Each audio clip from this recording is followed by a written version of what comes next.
Most conversations about retirement tend to focus on how much you need, but there's another part of the conversation that's just as important: how much the timing of your retirement completely transforms the income your portfolio can generate.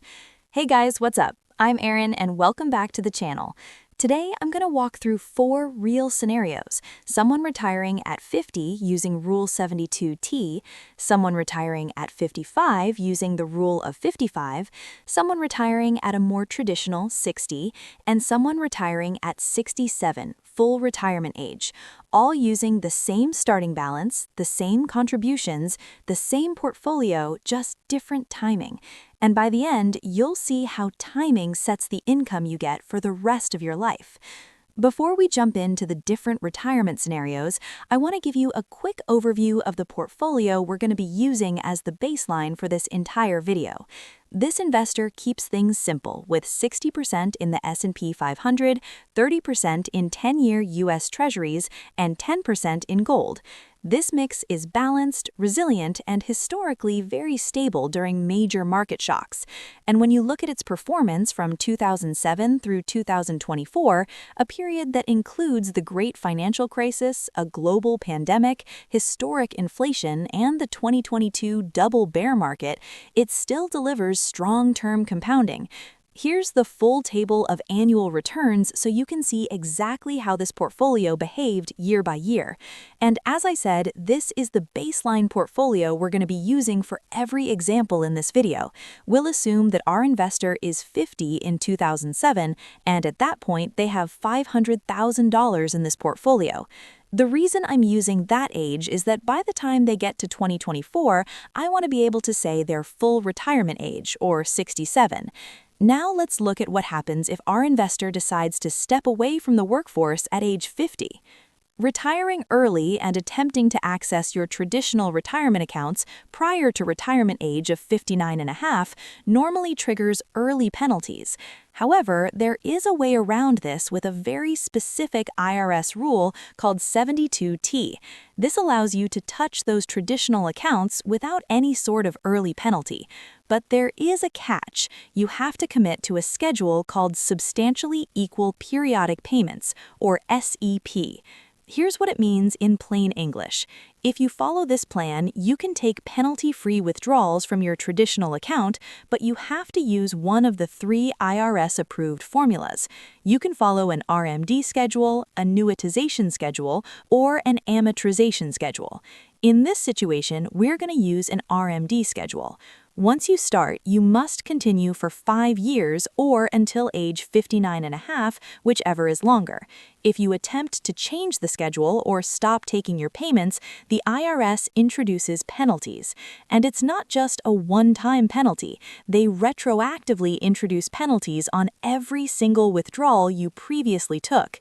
And because we're using the RMD method, your withdrawal amount recalculates every year. In this case, our withdrawals will start out smaller and gradually increase over time because our investment portfolio continues to grow as it remains invested. So for this scenario, our investor starts with $500,000 at the age of 50. They make no additional contributions to this account and only withdraws the required annual amount under SEP rules.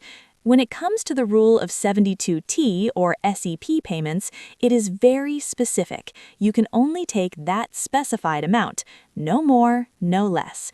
I do have an entire video dedicated to this that I can link above and down below, but just know if you follow this schedule, it is very strict.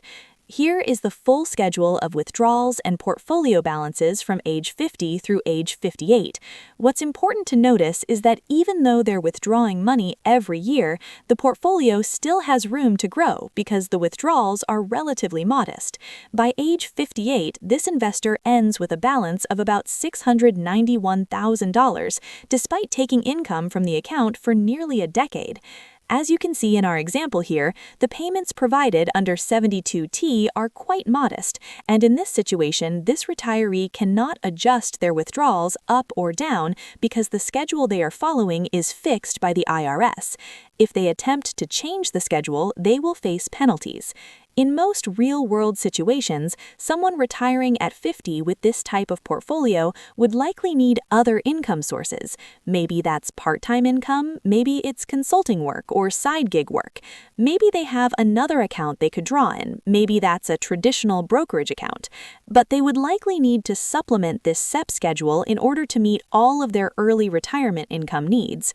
If your goal is to have 72T fund your entire lifestyle in early retirement, you'd likely need to go into this early retirement with a much more robust portfolio.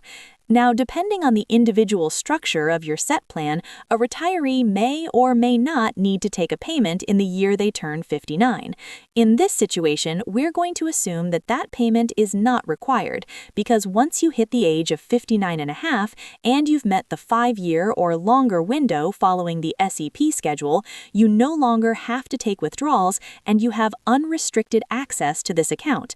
And once you have full unrestricted access to this account, you don't have to take a specified amount every year. You don't have to worry about penalties. You get to create your own schedule at that point. There's no restrictions. At this point, we're going to assume our retiree transitions to a safe withdrawal rate.